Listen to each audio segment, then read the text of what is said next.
बिस्मिल्लाहिर्रहमानिर्रहीम। सामीन, सानिया डी चौक बपा हो चुका। पीटीआई की लाशें और जख्मियों की तादाद अनगिनत है। हर तरफ कोहराम मचा है। बदनसीब लोगों ने उन लोगों के काफिले को ना सिर्फ लूटा बल्कि उनकी गाड़ियों और उनकी जो अमलाक थी उसको जला दिया गया। क्या रियासत के बाशिंदे, क्या रियासत के जो सरकारी मुलाजिम हैं वो आग लगाते हैं?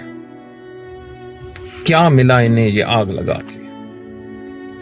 और फिर जो लोग पीछे हट रहे थे उन पे गोलियां चलाएंगे। इस दफा गोलियां नहीं बल्कि बकौल वजीर इत्तलात और वजीर दाखिला के रेंजर से छट्टे मरवाए गए। ये मॉडर्न दुनिया में एक नई इस्तिलाह इस्तेमाल हुई है।